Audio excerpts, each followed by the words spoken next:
5 মে 2024 আজকে যে নিট পরীক্ষা হয়েছে তার ফিজিক্সের প্রশ্নপত্রের উত্তর নিয়ে আমরা এখন আলোচনা করব। প্রথম প্রশ্নটি ট্রান্সফরমার সংক্রান্ত। প্রশ্নটি বলছে in an ideal transformer the turns ratio NP by NS equals to half, the ratio VS by VP equals to, দেখো এখন আমরা জানি VS by VP equals to ideal transformer, কিন্তু এটা for in an ideal transformer তাহলে কী হয়, সমান সমান এনএস বাই এনপি। এবার এনপি বাই এনএস হাফ, তাহলে এনএস বাই এনপি হলো 2, সুতরাং কারেক্ট আনসার কী হয়ে যাবে 2:1। তাহলে এক নম্বর উত্তরটি কারেক্ট। এবার আমরা 2 নম্বর প্রশ্নে যাই। 2 নম্বর প্রশ্নটি কী বলছে, কী সংক্রান্ত প্রশ্ন দেখা যাক। বলছে a tightly wound 100 turns coil of radius 10 cm carries a current 7 ampere. The magnitude of the magnetic field at the center of the coil. কয়েলের সেন্টারে যে ম্যাগনেটিক ফিল্ড হবে সেই ম্যাগনেটিক ফিল্ডের ম্যাগনিটিউড, তোমরা জানো যে সার্কুলার কয়েলের মধ্যে দিয়ে কারেন্ট গেলে যে ম্যাগনেটিক ফিল্ড হয় সেই ম্যাগনেটিক ফিল্ড ইন্টেন্সিটির মান হয় μ0/4π × 2π NI/r। তা দেখো এখানে μ0/4π হলো 10⁻⁷ ইন্টু 2π, পাই মানে 22/7। এনের মান কত দেখো, এন তোমার দিচ্ছে 100টা টার্ন, 100 টার্নস, তাহলে ইন্টু 100। আয়ের মান বলে দিচ্ছে 7 অ্যাম্পিয়ার, আর আর বলেছে তোমার 10 সেন্টিমিটার। 10 সেন্টিমিটার, কিন্তু আমরা এসআই মানগুলো বসাচ্ছি, সুতরাং 10 সেন্টিমিটার মানে 10 × 10⁻⁻2 মিটার। তাহলে 7 এবং 7 কেটে গেল, 22 দুগুণ 44। এখানে দেখো 10⁻², এখানে আরেকটা উঠছে 10⁻3, তাহলে 10⁻⁻4 টেসলা। তাহলে দেখো এখানে যে উত্তরটি হচ্ছে, যদি মিলি টেসলায় যায় 4.4, এখানে 10⁻³ রাখলে 10⁻1 দিয়ে 44কে গুণ করলে 4.4 মিলি টেসলা। সুতরাং এখানে কারেক্ট আনসার হলো 2 নম্বরটি। তাহলে 2-এর কারেক্ট আনসার হলো 2। এবার আমরা 3 নম্বর প্রশ্নে যাই। 3 নম্বর প্রশ্নে দেখো কি বলছে, in a uniform magnetic field of 0.49 Tesla, a magnetic needle performs 20 complete oscillations in 5 seconds. এই ম্যাগনেটিক নিডলটা 5 সেকেন্ডে 20টা অসিলেশন দেয়। Magnetic moment of the needle বলে দিয়েছে, if the magnitude of magnetic moment of the needle is এত ampere metre square, আর moment of inertia বলে দিয়েছে, then the value of x. তোমরা জানো এই ক্ষেত্রে যেটা হয় যে টি ইকুয়ালস টু কত হয়, সেই ভ্যালুটা আমরা দেখি, টি সমান 2π রুট, টি ইকুয়ালস টু টি মানে পর্যায়কাল সমান হয় 2π রুট I/mh। এবার দেখো 20টা অসিলেশন দেয় 5 সেকেন্ডে, তাহলে একটা অসিলেশন দেয় 1/4 সেকেন্ডে, তাহলে সমান 2π। এবার I√mh, আয়ের মান দেখো মোমেন্ট অফ ইনার্সিয়া হলো 9.8 × 10⁻⁻6 বাই mh। এর মান বলে দিয়েছে x × 10⁻⁵ ইন্টু এইচ বা বি, যে ম্যাগনেটিক ফিল্ডটা যেটা আছে 0.49 টেসলা, তাহলে এসআই আছে 49 × 10⁻² টেসলা। তা দেখো এইখানে আমরা স্কোয়ার যদি করে দিই 1/16 সমান 4π² ইন্টু দেখো 9.8টাকে পয়েন্টটাকে সরিয়ে নিই, 98 × 10⁻⁷ বাই এক্স ইন্টু 49 × 10⁻⁷। 10⁻⁷ কেটে যাচ্ছে, 49 দুগুণ 98।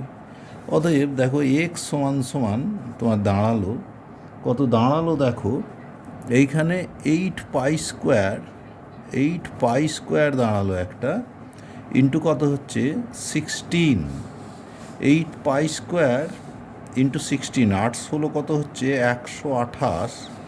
128 তোমার π²। তা দেখো আরেকবার দেখে নিই আয়ের মানটা কত ছিল। আই ছিল তোমার 9.8 × 10⁻⁶, আর এম ছিল তোমার কি বলে দিয়েছে ম্যাগনেটিক মোমেন্ট x × 10⁻⁵, আর ম্যাগনেটিক ফিল্ড ইন্টেন্সিটি 49 × 10⁻, কিন্তু এইখানে -3 হওয়ার কথা, 0.049, তাহলে এখানে 10⁻³ যদি হতো, তাহলে দেখো এখানে 10⁻, আরেকটা -1 হতো, তাহলে এখানে আরেকটা শূন্য উঠতো, 1280 পাই স্কোয়ার। তাহলে তিনের কারেক্ট আনসার হলো 3। এইবার আমরা 4 নম্বর প্রশ্নে যাওয়ার চেষ্টা করি। 4 নম্বর প্রশ্নে কি বলছে সেটা দেখা যায়। A thin flat circular disc of radius 4.5 cm is placed gently over the surface of water. If surface tension of water is 0.07 Newton per meter, then the excess force required to take it away from the surface. দেখো এখানে surface টেনশনাল force যেটা হয় সেটার মান কেমন হয়, দেখো এখানে পরিধি বরাবর কাজ করবে, তার মানে 2πr ইন্টু টি। 2 ইন্টু পায়ের মান কত, 22/7। আরটা কিন্তু 4.5 সেমি, এসআই যদি যায় 4.5 ইন্টু 10⁻² মিটার, আর সারফেস টেনশনের ভ্যালু কিন্তু এইখানে তোমার বলে দিয়েছে 0.07 নিউটন পার মিটার, তার মানে 7 ইন্টু 10⁻²। দেখো 7 কিন্তু কেটে গেল। 4.5 ইন্টু 2 9, 9 ইন্টু 22 198 ইন্টু 10⁻⁻4। তার মানে তোমার এইখানে যেটা দাঁড়াচ্ছে এই ভ্যালুটা হচ্ছে 19.8 মিলি নিউটন। 19.8 মিলি নিউটন। তাহলে 4-এর কারেক্ট আনসার হলো গিয়ে আমাদের 4। এইবার আমরা 5 নম্বর প্রশ্নে যাই। 5 নম্বর প্রশ্নে কি বলছে সেটা দেখা যায়। A wheel of a bullock cart is rolling on a level road as shown in figure. এটা রোল করছে একটা লেভেল রোডে। If its linear speed is v in the direction as shown, a linear speed দেখানো হয়েছে, which one of the following options is correct? P and Q are any highest and lowest point. P highest point, Q lowest point. তোমরা জানো Q point actually এখানে static হয়ে যায় যদি এইভাবে ঘুরতে ঘুরতে এগোয়, এবং তোমার পি পয়েন্টটার ভেলোসিটি কিন্তু বেড়ে যায়। তাহলে P point moves faster than Q, এটাই কিন্তু কারেক্ট আনসার হবে। তাহলে 5-এর 1 হলো গিয়ে কারেক্ট আনসার। এইবার আমরা যাওয়ার চেষ্টা করি 6 নম্বর প্রশ্নে।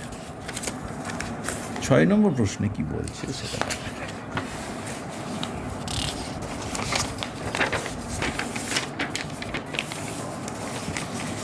Question number 6।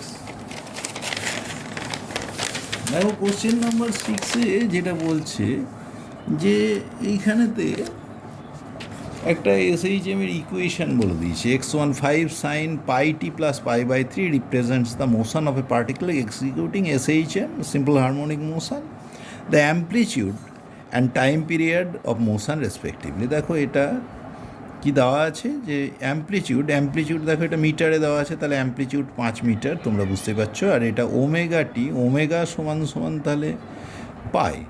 এবার কি বলছে টাইম পিরিয়ড, টি সমান 2π/ওমেগা। তাহলে ওমেগা যদি পাই হয় কেটে গেলে 2, তাহলে টি এর মান 2 সেকেন্ড। সুতরাং 6-এর 1-এরটা হলো কারেক্ট আনসার। এবার 7 নম্বর প্রশ্নে আমরা যাব। 7-এ কি বলছে? 7-এ বলছে যে তোমার এ Bob is wheeled in a horizontal plane by means of a string with an initial speed w rpm. The tension in the string is T. If speed becomes 2w while keeping the same radius, the tension in the string, দেখো tension যেটা কাজ করবে এটাই অভিকেন্দ্র বল m omega square. আর আরটা তো same, omega যদি দ্বিগুণ হয় তাহলে টেনশনটা কিন্তু 4 গুণ হয়ে যাবে, তাহলে 40 হওয়া উচিত। তাহলে 7-এর কারেক্ট আনসার হলো 1। নেক্সট হচ্ছে 8 নম্বর প্রশ্নে আমরা যাওয়ার চেষ্টা করি। বলছে a wire of length L and resistance 100 ohm is divided into 10 equal parts. তাহলে 10টা পার্টে ভেঙে নিয়েছি, প্রত্যেকটা রোধ 10 ohm. First 5 parts are connected in series, তাহলে 5টা যদি সিরিজে যোগ হয় তাদের রোধ হলো 50 ওহম। আর 5টা কীভাবে আছে, প্যারালালে আছে। দেখো R/N 10/5, মানে তাদেরটা হলো গিয়ে 2 ওহম, ওদিকে 50 ওহম থাকলো আর এদিকে হলো 2 ওহম।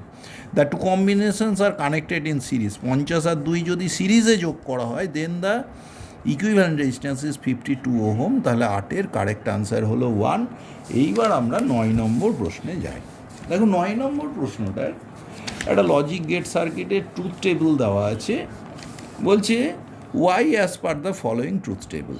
দেখো বেশ মজার একটা ব্যাপার, এখানে বি ইনভার্সই হয়ে যাচ্ছে। দেখো বি জিরো হলে ওয়াই ওয়ান, বি ওয়ান হলে ওয়াই জিরো, বি জিরো হলে ওয়াই আবার ওয়ান, বি ওয়ান হলে ওয়াই জিরো। সুতরাং 9-এর কারেক্ট অ্যান্সার হলো গিয়ে 2। এইবারে 10 নম্বর প্রশ্নে আমরা যাচ্ছি। 10 নম্বর প্রশ্নে কি বলছে? The quantities which have the same dimension as those of solid angle. দেখো কোন কোয়ান্টিটিটার সেম ইয়ে হচ্ছে সলিড অ্যাঙ্গেলের মতন, হুইচ কোয়ান্টিটিজ। দেখো সলিড অ্যাঙ্গেল তোমরা জানো DS cos theta by R square D omega সমান, এটা দেখেছো। তাহলে এটা ডাইমেনশনলেস কোয়ান্টিটি। এর মধ্যে ডাইমেনশনলেস কোয়ান্টিটি কোনটা হতে পারে? একটা স্ট্রেইন হতে পারে, আরেকটা হচ্ছে অ্যাঙ্গেল রেডিয়ান।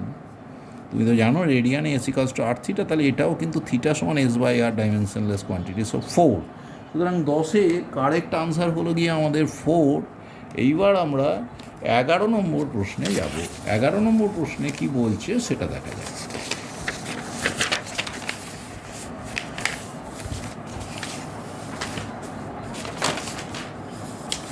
11 নম্বর প্রশ্নে আমরা দেখছি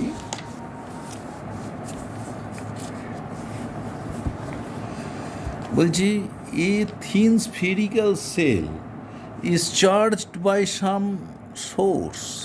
the potential difference between the 2 points C and P as shown in. দেখো একটা স্ফেরিক্যাল সেল, স্ফেরিক্যাল সেলের সারফেসেও যা পোটেন্সিয়াল, কেন্দ্রেও তাই potential, at the centre have the same potential. So the potential difference between C and P is 0। So কী বলছে? The potential difference between the 2 point C and P is 0। সুতরাং 11-ওর correct answer হলো 3। এইবার আমরা 12 নম্বর প্রশ্নে চলে যাব। 12তে দেখো খুব বেসিক একটা কথা বলা হয়েছে। 12তে কী বলছে? যে ডায়াম্যাগনেটিক, ফেরোম্যাগনেটিক, প্যারাম্যাগনেটিক এবং নন ম্যাগনেটিকের কথা। এই ক্ষেত্রে আমাদের 12-র কারেক্ট আনসার হলো 4। এরটা দেখো গিয়ে 2 নম্বরে ডায়াম্যাগনেটিক, যার এক্সের মান কিন্তু নেগেটিভ হয়, 0 টু নেগেটিভের মধ্যে, -1-এর মধ্যে। B ferromagnetic, X greater than 1, তাহলে বি হলো 3। সি প্যারাম্যাগনেটিক, সি হলো 4, 0 টু স্মল ভ্যালুর মধ্যে, এবং নন ম্যাগনেটিকে কাই সাসেপ্টিবিলিটি 0। সুতরাং 4। 12-র কারেক্ট আনসার হলো 4। এবার 13 নম্বর প্রশ্নে আমরা চলে যাব। 13 নম্বর প্রশ্নে ওয়েভলেন্থ সংক্রান্ত কথা বলেছে, বোর্ডস থিওরি থেকে। তোমরা বুঝতেই পারছো এখানে ওয়েভলেন্থের যে এক্সপ্রেশন আসে, আমরা একটু হিসেব করে নিলেই হয়। 1/λ সমান আর ইন্টু 1/3² মাইনাস 1/2²। তাহলে দেখো লামডার মান কেমন হবে? 1/r, যেটা 912, ইন্টু, দেখো এখানে 3 আর 2 আছে, তাই না? 3² মাইনাস 2², মানে 2² minus 3², n1 minus n2, 2² minus 3²। তাহলে এটা 36টা উপরে গেল, আর এদের ডিফারেন্স 9 মাইনাস 4 মানে 5, তার মানে 912 ইন্টু 7.2, 7 9 63, 7 12 84। তার মানে তোমার এইখানে 7 9 63 আর 0.2-র জন্য 18, হ্যাঁ, এই যে 6563, 6.3, এটা আসছে প্রথম। এ হলো গিয়ে 3। এবার দেখো 4 to 2, 1/λ সমান আর ইন্টু 1/2² মাইনাস 1/4²। তাহলে কত হবে? আর ইন্টু 4 4 হলো 16, 4 মাইনাস 1 3, 16 3। তাহলে এইখানে lambda equals to 1/r into 16 3, তার মানে 912 ইন্টু 5.3। তাহলে দেখো 4500, 4600, ওই কাছাকাছি 4800, এইটা চলে আসছে 4-এরটা। তাহলে দেখো আমাদের একটা মজা আছে যে এটা এলো প্রথমটা 3-এ, দ্বিতীয়টা এলো 4-এ। দেখো এইখান থেকে আমরা কনফার্ম বলে দিতে পারি A3 B4। দেখো আর অন্য কোনো অপশানে নেই। সো 1-এরটা কারেক্ট আনসার। অনুরূপভাবে অন্য ক্যালকুলেশানগুলো করলে পরেই হবে। 13-1 হলো কারেক্ট আনসার। এইবার আমরা 14 নম্বর প্রশ্নে যাব। 14 নম্বর প্রশ্নে কি বলছে সেটা আমরা খুঁজে নিই।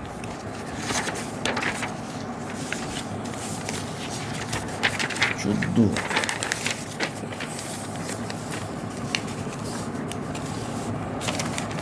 বলছে atoms are electrically neutral as they contain equal number of positive and negative charges. Definitely কথাটা একদমই সত্য যে অ্যাটমস হলো অর্থাৎ পরমাণুগুলো ইলেকট্রিক্যালি নিউট্রাল। কেন? কারণ সেখানে যতটা পজিটিভ চার্জ থাকে ততটাই নেগেটিভ চার্জ থাকে। Atoms of each element are stable and emit their characteristic spectrum. Unstability ছাড়া কি ক্যারেক্টারিস্টিক স্পেকট্রাম পাবে? Atoms of each element are stable. In the light of above statements choose the most appropriate answer. দেখো এইখানে 14 in fact দুয়েরটা correct হচ্ছে। Statement 1 is correct but statement 2 is incorrect. সুতরাং দুয়েরটা 14-2 হলো কারেক্ট। 15 নম্বর প্রশ্ন, এটা পোলারাইজেশন সংক্রান্ত। Unpolarized light beam strikes a glass surface at Brewster's angle. তাহলে রিফ্লেক্টেড লাইট কমপ্লিটলি পোলারাইজড হয় আর রিফ্র্যাক্টেড লাইটটা পার্শিয়ালি পোলারাইজড হয়। সুতরাং 15 দেখো, the reflected light will completely polarized but the refracted light will be partially polarized। 15-3 হলো correct answer. এবার আমরা 16 নম্বর প্রশ্নে চলে যাব। 16 নম্বর প্রশ্নে কি বলছে? The graph shows the variation of 1/λ² and the kinetic energy E. যদি দেখায় এটা স্ট্রেট লাইন কার্ভ হবে। কেন? দেখো তুমি যখন আমরা এই ক্ষেত্রে ভ্যারিয়েশনটা নিতে যাচ্ছি, দেখো তুমি ডি ব্রগলি ওয়েভলেন্থের কথা যদি জানো যে lambda equals to h/√2mE, h/mv সমান h/√2mE। এবার দেখো 1/λ² চেয়েছে, তাহলে 1/λটা নিয়ে নিই। কী হয়? 1/λ² একেবারে করে দিই, 2mE/h²। দেখো 1/λ²টা এটা ওয়াই, ইটা হলো এক্স, তাহলে এই 2m/h² কনস্ট্যান্ট, ওয়াই সমান mx, তার মানে মূল বিন্দুগামী সরল রেখা হয়ে যাবে। সো 16 কারেক্ট অপশান হলো 3। 16 কারেক্ট অপশান 3। এইবার 17 number question. A particle moves with uniform speed in a circular path maintains. দেখো একটা পার্টিকল ঘুরছে কীরকম ইউনিফর্ম স্পিডে, কীরকম পাথে? in a circular path. A particle moving with uniform speed in a circular path maintains কি থাকে? Uniform স্পিডে যদি ঘোরে বৃত্তাকার পথে সবসময় কিন্তু তোমার বেগের দিক কিন্তু বদলে যাচ্ছে, তাহলে বেগ ভ্যারি করছে। আর ত্বরণ যেটা কাজ করে সেটা অভিকেন্দ্র ত্বরণ, সেন্ট্রিপেটাল অ্যাক্সিলারেশন, সেটাও কিন্তু ভ্যারিং।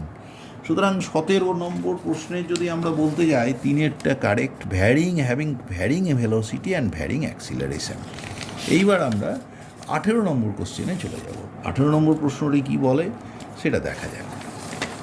দেখো 18 নম্বর প্রশ্নে আমরা দেখতে পাচ্ছি কোশ্চেনটা কী আছে।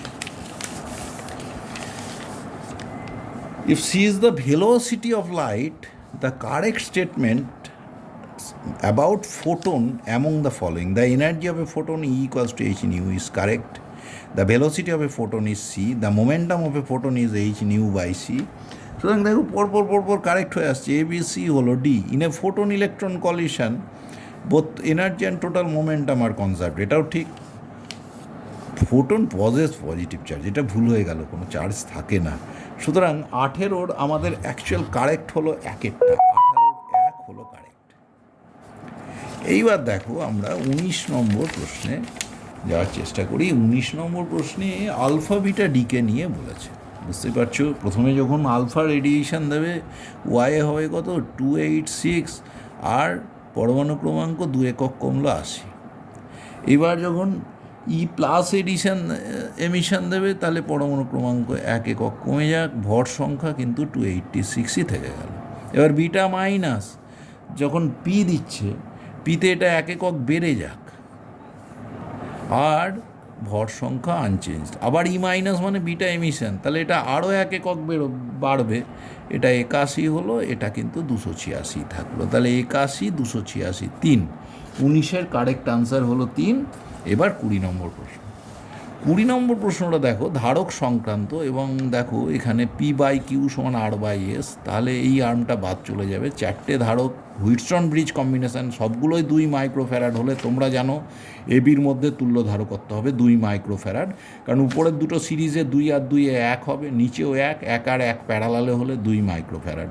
সুতরাং 20 কারেক্ট আনসার হলো গিয়ে 4। এবার 21 নম্বর প্রশ্নে আমরা যাচ্ছি। বলছে the terminal voltage of the battery whose EMF is 10 volt and internal resistance 1 ohm when connected through an external resistance 4 ohm as shown in figure. তাহলে এক্ষেত্রে ওর কি হবে, টার্মিনাল ভোল্টেজ কত? দেখো current in the circuit I equals to 10 by 4 plus 1 5 মানে 2 ampere. তাহলে terminal voltage V equals to E minus IR। E তো তোমার 10 মাইনাস আই হলো 2 ইন্টু 1, 10 মাইনাস 2 মানে 8 ভোল্ট। তাহলে এখানে 2-এরটা কারেক্ট, 21-এর কারেক্ট আনসার হলো গিয়ে 2। এইবার আমরা 22 নম্বর প্রশ্নে চলে যাই। 22-এ কি বলছে, if the monochromatic source in Young's double slit experiment is replaced by white light, তাহলে কি হবে, there will be a central bright white fringe surrounded by a few colored fringes। সুতরাং 22-এ 2-এরটা হবে কারেক্ট আনসার।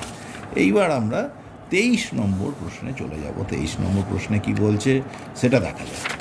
কোশ্চেন নাম্বার 23, এটা নিউটনের গতিসূত্র, lodge of মোশনের উপরে question. কি বলছে, horizontal force of 10 Newton is applied to a block A as shown in figure. The mass of the blocks A and B are 2 kg and 3 kg respectively. The blocks slide over a frictionless surface. The force exerted by A on block B. দেখো acceleration of the system equals to force applied by total mass 2 plus 3 5 kg. So the acceleration is 2 meter per second square. Force exerted by the block A on B, B এর উপর যে contact force কাজ করছে, যার প্রভাবে সে চলছে 2 metre per second square ত্বরণে, সেটা হবে F সমান এম এ। তাহলে 3 দুগুণ 6 নিউটন। সুতরাং 23-এর কারেক্ট আনসার হলো গিয়ে 2। 23-এর কারেক্ট আনসার 2। এবার 24 নম্বর প্রশ্নে আমরা চলে যাব। দেখো 24 নম্বর প্রশ্নে কি বলছে, একটা থার্মোডাইনামিক সিস্টেম বলছে is taken through the cycle ABCDA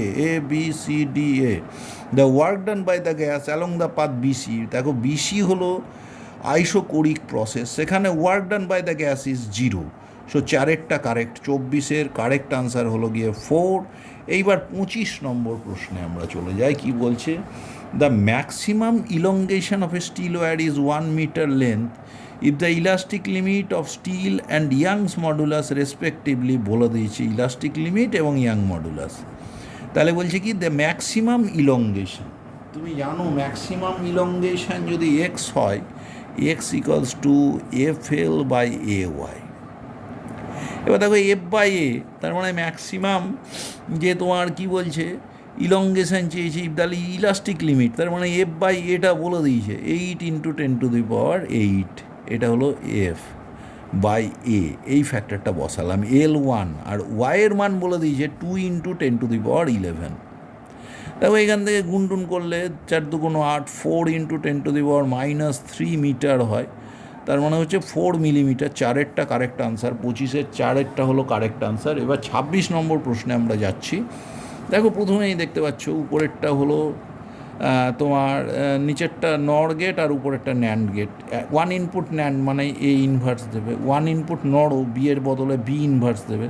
এবার একটা নর গেট আছে, তার মানে এখানে কি করবে, A ইনভার্স প্লাস B ইনভার্সের ইনভার্স, তাহলে মর্গ্যানের উপপাদ্য অনুযায়ী এটা হবে AB। সুতরাং এটা একটা অ্যান্ড গেটকে প্রকাশ করবে। 26-এর কারেক্ট আনসার হলো গিয়ে 3।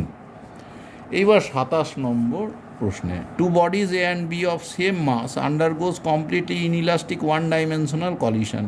The body A moves with velocity v1 while body B is at rest before collision.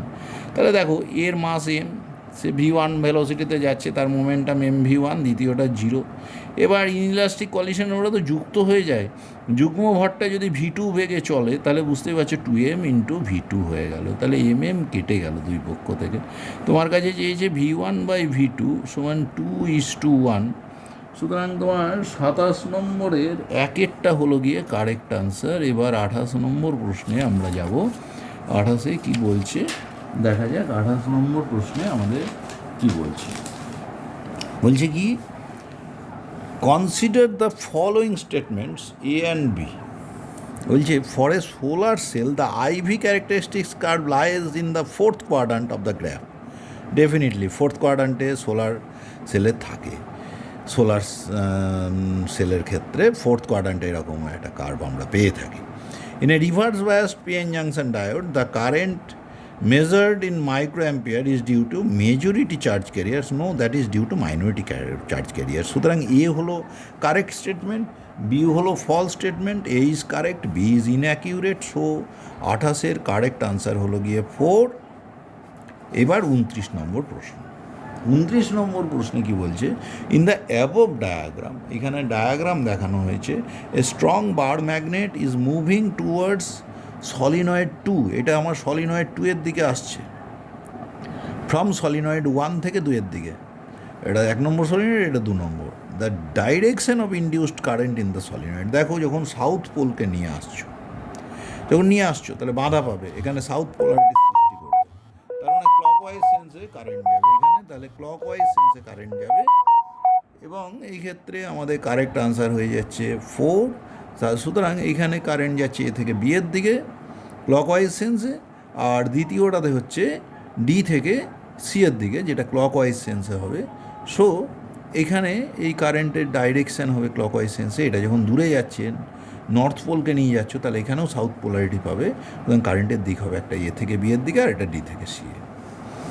এইবারে হচ্ছে তোমার অ্যাসারশন রিজনিং সংক্রান্ত প্রশ্ন। 30 নম্বর প্রশ্ন। 30 নম্বরটা কী জানো, বলছে given below 2 statements, the potential V at any axial point 2 metre from the centre of a dipole of dipole moment P of magnitude 4 × 10⁻⁶ coulomb metre is ±9 × 10⁻³ volt, ±9 × 10⁻³ volt. আসলে ডাইপোলের অ্যাক্সিয়াল পয়েন্টে এটা যদি তুমি ধরো না এই ফর্মুলাটা, তাহলে 2p, তাহলে দেখো এখানে 1/4πε0 ভ্যালু হলো 9 × 10⁹ ইন্টু তোমাকে কী লিখতে হবে, পি এর মান দেখো এইখানে বলে দিয়েছে, এইখানে কিন্তু রিজন দিয়েছে একটা 2p রেখেছে, অ্যাকচুয়ালি 2p কিন্তু হয় না, উপরে কী হয়ে যায় অনলি পি, তাহলে এইখানে এই রিজনটা কিন্তু ভুল হয়ে গেল। তাহলে এখানে কি হলো, A is true but A is true, প্রথম অ্যাসারশন ট্রু, রিজনটা কিন্তু এখানে 2p কিন্তু হয় না, এখানে কিন্তু তোমার পি হয়ে যায়, তাহলে এইখানে রিজনটা কিন্তু ফলস হয়ে গেল, 2-এরটা কারেক্ট। তাহলে 30 নম্বর প্রশ্নে দেখো এখানে বলছে A is true but reason is false, এখানে 2p হয় না, কিন্তু p/4πε0 × r², কারণ যখন তুমি লিখতে যাবে না, প্রথমটা পজিটিভ পোলের জন্য যেটা হয় q/r−l, মাইনাস নেগেটিভ পোলের জন্য r+l, সুতরাং উপরে হলো q ইন্টু দেখো r+l minus r+l 2l, q × 2l মানেই কিন্তু ওটা p, আর নিচে r² - l², r² তুলনায় l² বাদ দাও, আর SI লিখলে 1/4πε0 আসে। সুতরাং এইখানেতে কিন্তু যেটা দেখা যাচ্ছে এ কিন্তু ট্রু, এই ভ্যালুটাই আসার কথা। যদি আমরা পি ধরে ক্যালকুলেট করি না, এইখানে 9 × 10⁻⁹, এখানে পি ধরে যদি ক্যালকুলেট করো 4 × 10⁻⁶/2 মিটার মানে 4, এটা কেটে দাও, তাহলে ভ্যালুটা আসছে দেখো সেই 4, এই যে 9 × 10⁻³ সুতরাং এটা ঠিকই আসছে, হ্যাঁ, এটাই ঠিক আসছে, কিন্তু এটা রিজনটা কিন্তু কারেক্ট নয়। সুতরাং এখানে A true, R is false, সুতরাং 30-এ 2 হলো গিয়ে কারেক্ট। এইবার আমরা 31 নম্বর প্রশ্নে যাব। 31 নম্বর প্রশ্নে কি বলছে সেটা দেখা যাক। বলছে at any instant of time displacement of a particle is given by this under the influence of force 5 newton, the value of instantaneous power. দেখো displacement s = 2t-1, so the velocity ds dt is 2, velocity v = 2, so power equals to force into velocity, তার মানে 5 × 10 in SI unit power watt, তাহলে 5 × 10 watt, 4-এরটা correct, তাহলে 31-এর correct answer হলো গিয়ে 4। 32, এটা vernier scale সংক্রান্ত problem. The vernier callipers n+1 divisions of Vernier scale coincides with n division of main scale. 1 MSD is 0.1 millimeter. The Vernier constant in centimeter.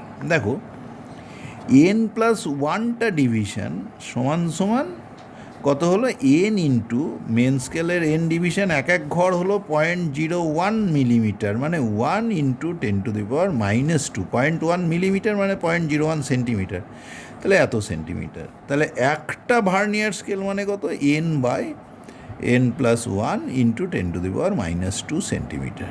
এবার কি বলেছে, vernier constant মানে 1 main scale division, 1 main scale division মানে 10⁻² centimetre, -1 vernier scale division n by n+1 into 10⁻⁻²।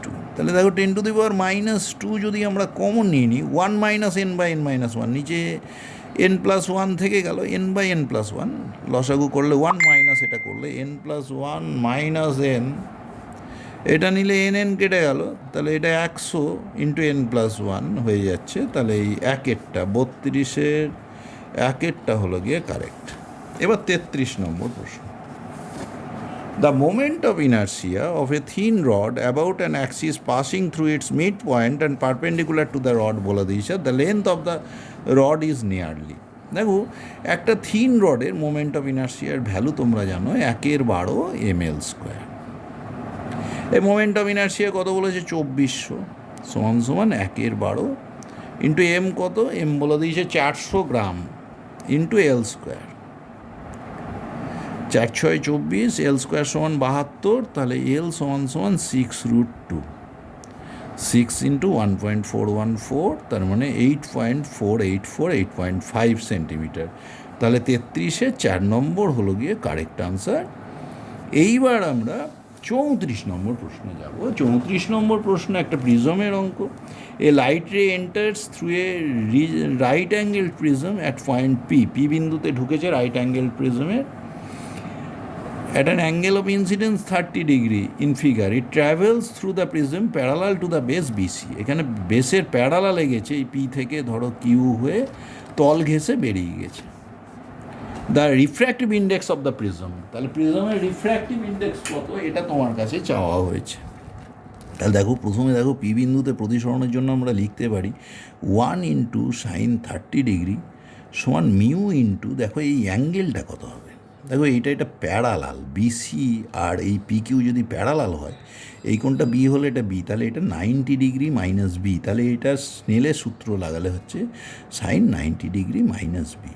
আবার দেখো এটা right angle triangle, তাহলে B কোণ আর সি কোণের যোগফল 90 ডিগ্রি, কারণ এ কোণ তো 90 ডিগ্রি, তাহলে 90 ডিগ্রি মাইনাস বি মানেই তো C, 90 degree B plus C সমান 90 ডিগ্রি, বি প্লাস সি সমান 90 ডিগ্রি, তাহলে 90 ডিগ্রি মাইনাস বি সমান সি, তাহলে সমান মিউ সাইন সি, তাহলে সাইন 30 ডিগ্রি হাফ সমান মিউ সাইন সি।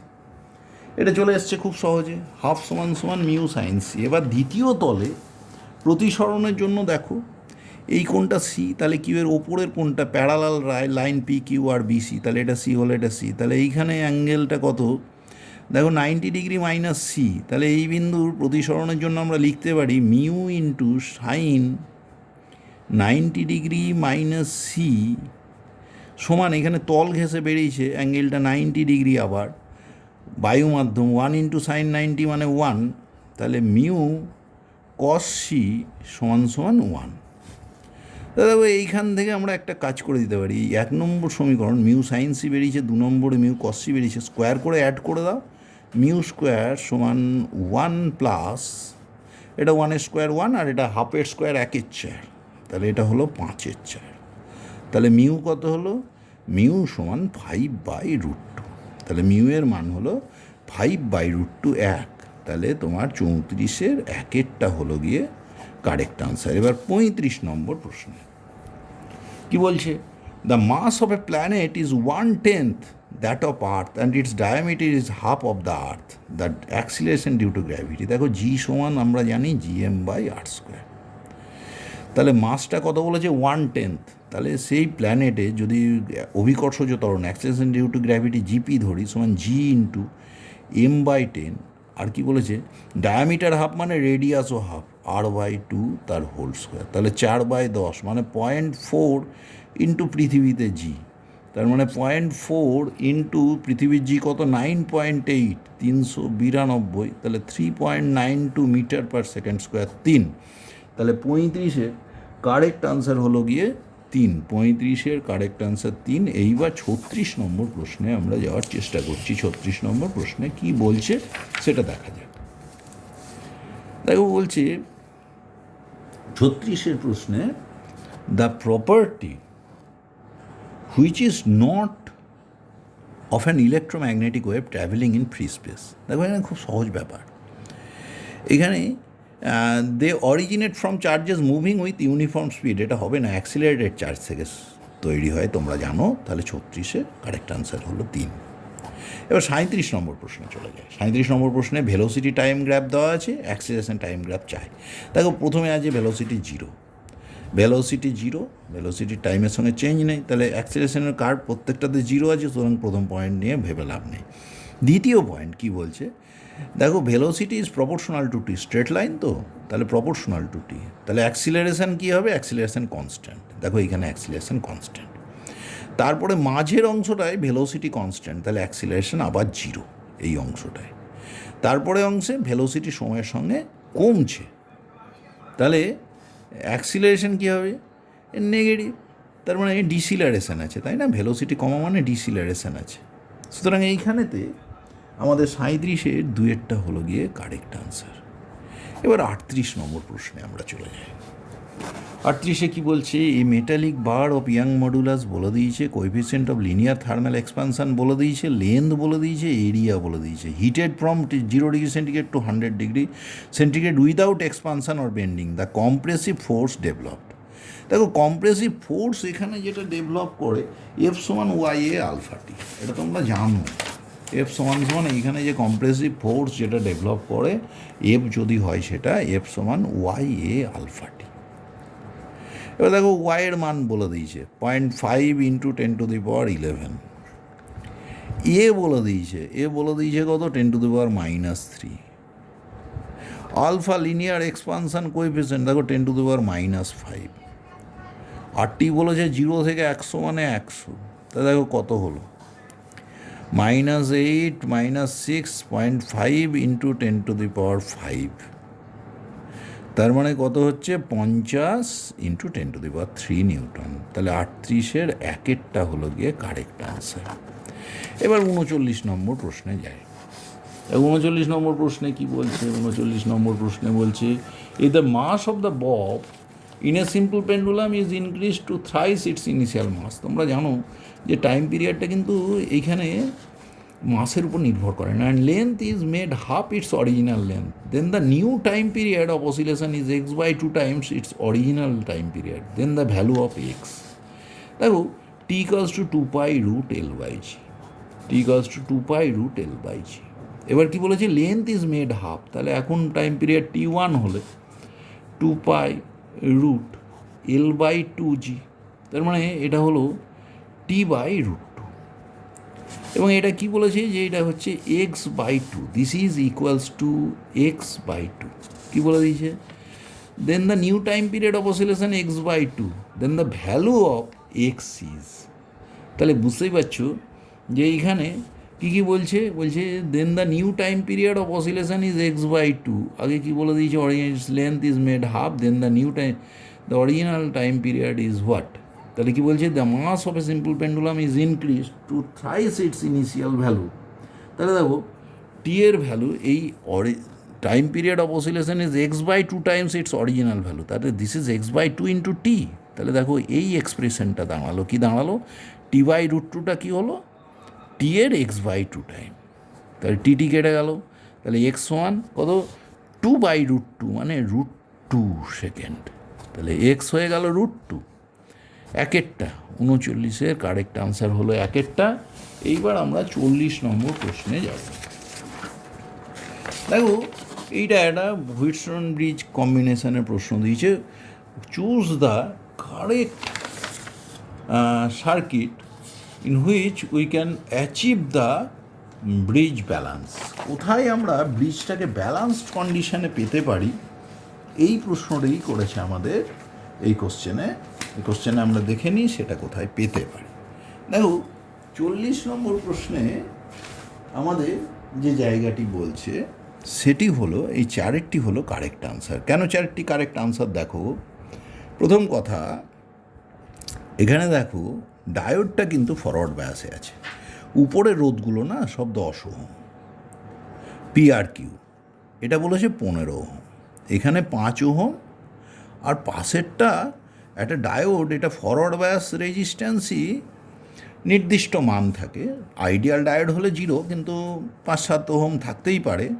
সুতরাং এইখানেই 10/10, তাহলে এই P/Q সমান R/S করলে এই এস আর্মের রেজিস্ট্যান্স 15 ওহম হতে পারে। তাহলে ডায়োডের ফরওয়ার্ড বায়াস রেজিস্ট্যান্স যদি 10 ওহম হয় তাহলে ব্রিজটা ব্যালান্স হতে পারে। সুতরাং ব্যালান্স কখন হবে এটা চেয়েছে। 40-এ 4-এরটা হলো গিয়ে কারেক্ট। দেখো 41 নম্বর প্রশ্নে কি বলতে চাইছে, এ force defined F equals to alpha t square plus beta t acts on a particle at a given time t. The factor which is dimensionless. দেখো আলফার ডাইমেনশন কী হবে বলো তো, F/t স্কোয়ার। বিটার ডাইমেনশন কী হবে, বিটার ডাইমেনশন হবে F/t। তাহলে দেখো alpha T by beta cos, যদি আলফা টি করা মানেই একটা টি কেটে F/t বা F/t, that is dimensionless quantity. F/t এর ডাইমেনশন, F/t এর ডাইমেনশন কেটে যাবে। তাহলে 41-এর 1-এরটা হলো গিয়ে কারেক্ট আনসার। এবার আমরা 42 নম্বরে চলে যাই। 42 নম্বরে কী আছে, a parallel plate capacitor is charged by connecting it to a battery through a resistor. If I be the current in the circuit, তখন যদি আই কারেন্ট হয়, then in the gap between the plates কী হবে, displacement current যাবে of magnitude equal to I flows in the same direction as I. সুতরাং 42-এর 1 হলো গিয়ে কারেক্ট আনসার। এবার আমরা 43 নম্বর প্রশ্নে যাই। 43 নম্বর প্রশ্নে কি বলছে সেটা দেখা যায়। An iron bar of length L and magnetic moment M is bent at the middle of length such that the two arms at an angle 60 degree. দেখো একটা আয়রন বার আছে, তার লেন্থ ধরো হলো এল, তাহলে তার ম্যাগনেটিক মোমেন্ট এম সমান small M into L. এবার এটাকে মধ্যবিন্দুতে 60 ডিগ্রি কোণে তুমি বাঁকিয়ে দিয়েছো। কত কোণে বাঁকিয়েছো, 60 ডিগ্রি। এটা 60 ডিগ্রি করেছো, এটা L/2, এটা L/2। এবার মেরু দুটোকে যদি তুমি দাগ দিয়ে যোগ করো না, দেখো এই দুটো বাহু যেহেতু সমান, এই কোণ দুটো সমান, তাহলে ত্রিভুজটা কিন্তু সমবাহু ত্রিভুজ হয়ে গেল। তাহলে মেরু দুটোর ব্যবধানও হলো L/2। তাহলে এখন ম্যাগনেটিক মোমেন্ট M1 সমান M ইন্টু L/2, যেটা আগেকার অর্ধেক। So M/2 correct answer. 43-এর 1-এরটা কারেক্ট আনসার। এবার 44-এর কোশ্চেনে কি বলছে দেখো, 44-এর কোশ্চেন বলছে the minimum energy required to launch a satellite of mass m from the surface of Earth of mass m and radius r in a circular orbit at an altitude of 2r from the surface of the Earth. দেখো পৃথিবীর সারফেসে ওর স্থিতিশক্তি থাকে -gmm/r। তাকে যদি পরিমাণ শক্তি দিয়ে দিই, তাহলে সে কোন অরবিটে যাচ্ছে, 2r উচ্চতায়, তাহলে তার ব্যাসার্ধ কত, 3r। তাহলে তার মোট এনার্জি কত, -gmm বাই কত হয়, 2 × 3r। এটা হলো মোট যান্ত্রিক শক্তি। তাহলে এর মানটা কত, এদের যদি ডিফারেন্স নাও, এটা -1/6 আর ওটা 1 হয়ে আসছে, তার মানে 5/6 gmm/r। তাহলে এইটা কিন্তু হচ্ছে 4-এরটা। 44-এর কারেক্ট অপশান হলো 4। এইবার আমরা 45 নম্বর প্রশ্নে যাওয়ার চেষ্টা করছি। তাহলে কোশ্চেন নাম্বার 45-এ কী হচ্ছে বলছে, if the plates of a parallel plate capacitor is connected to a battery are moved close to each other. দেখো প্লেটগুলো যদি যুক্ত থাকে উৎসের সঙ্গে, তাহলে বিভব ভি কনস্ট্যান্ট। কাছাকাছি যদি প্লেট দুটো চলে আসে, তুমি জানো ক্যাপাসিট্যান্স সমান কত হয়, ε0 × a/d। ডি কমে গেলে সি ইনক্রিজ করবে, কিন্তু এটা বুঝে নিতে হবে। তাহলে সি ইনক্রিজ করবে, তাহলে আমাদের কোনটা কারেক্ট আনসার হবে সেটা দেখে নিই আমরা। দেখো প্রথম হলো A, the charge stored in it increases. Q সমান সিভি, ভি কনস্ট্যান্ট, সি বেড়েছে, সো চার্জ বাড়বে।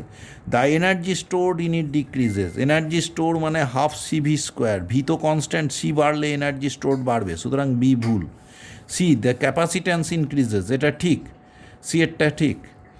the ratio of charge to its potential energy remains the same. Ratio to its charge to potential remains the same. দেখো charge two potential মানে Q by V, দেখো Q সমান CV, তাহলে this is C, C বাড়ছে, সুতরাং এটাও ভুল, ডিএরটা ভুল, সি সেম থাকতে পারছে না। The product of charge and voltage increases, দেখো চার্জ এবং ভোল্টেজের প্রোডাক্ট, চার্জ কত হয়, চার্জ হয় সিভি, সিভি হলো চার্জ আর ভোল্টেজ ভি, সিভি স্কোয়ার, এটা তো বাড়বেই, ভি স্কোয়ার কনস্ট্যান্ট কিন্তু সি বেড়েছে, সো ই কারেক্ট, তাহলে হলো এ সি ই কারেক্ট, সুতরাং একেরটা কারেক্ট, 45-এর কারেক্ট আনসার একেরটা। এইবার আমরা 46 নম্বর প্রশ্নে চলে যাচ্ছি। 46 নম্বর প্রশ্নে কি বলছে, the following graphs represents TV curves of an ideal gas where T is temperature and V is the volume at three pressures P1, P2, P3 compared with those of Charles' law represented by the dotted line.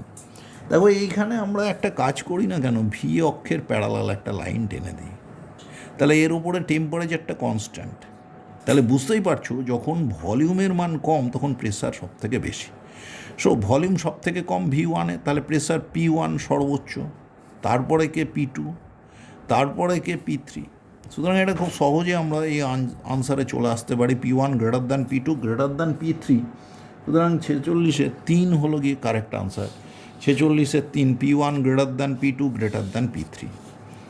47 কি বলছে, two heater A and B have power rating 1 kilowatt and 2 kilowatt respectively, those are first connected in series, সিরিজে connect হলে তুল্য পাওয়ার হয় P1 P2 by P1 plus P2, আর যখন প্যারালালে হয় হয় P1 plus P2, এদের রেশিও চেয়েছে। দেখো P1 হলো 1, P2 হলো 2, তাহলে 2/2/3, তাহলে প্রথমটা হলো 2/3, তারপরেরটা কি দুটো যোগফল 1 আর 2/3, তাহলে রেশিওটা হলো 2:9, সুতরাং 47-এর কারেক্ট আনসার হলো এ 1। এরপরে হচ্ছে 48 নম্বর প্রশ্ন, a sheet is placed on a horizontal surface in front of a strong magnetic pole, a force is needed to hold the seat there if it is magnetic, অবশ্যই ম্যাগনেটিক হলে তাতে চুম্বকত্বের সৃষ্টি হবে এবং ওকে থামিয়ে রাখার জন্য একটা বল প্রয়োগ করতে হবে। Hold the sheet there if it is non magnetic, non magnetic হলে তো আর সে ঘটনা ঘটছে না।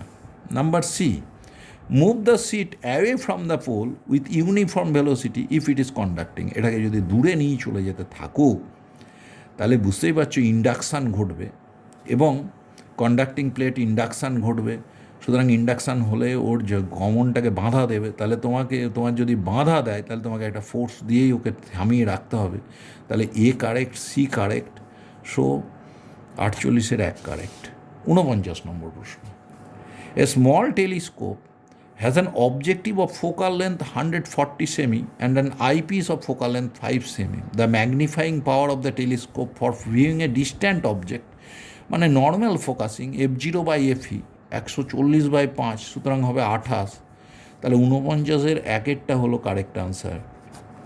এবার 50 নম্বর, 10 microfarad capacitor is connected to 110 volt 50 hertz source as shown in figure. The peak current, দেখো পিক কারেন্ট বের করার জন্য আগে ইম্পিডেন্স বের করতে হবে 1/c ওমেগা, তাহলে কত হলো 1/c, সি কত বলেছে 10 মাইক্রোফ্যারাড, 10 × 10⁻⁻6 ফ্যারাড, আর ওমেগা মানে 2πf, এন বলেছে 50 হার্টজ, তাহলে এটা হলো 100 পাই, তাহলে এটা কত হলো দেখো 10⁻³ 10⁻³ এটা হলো জেডের ভ্যালু।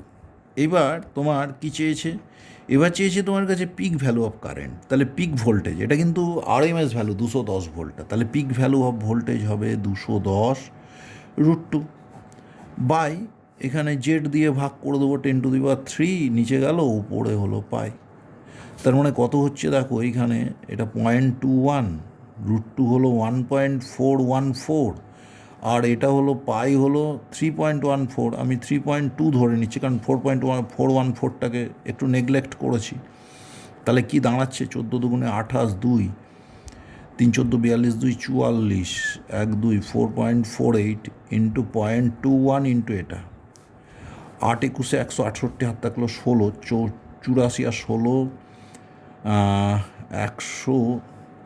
100 তাহলে 10 থাকলো 84, 94, প্রায় 0.93 মতনই আসছে এটা 50-এর। তাহলে কারেক্ট হলো গিয়ে একেরটা, 50-এর কারেক্ট একেরটা।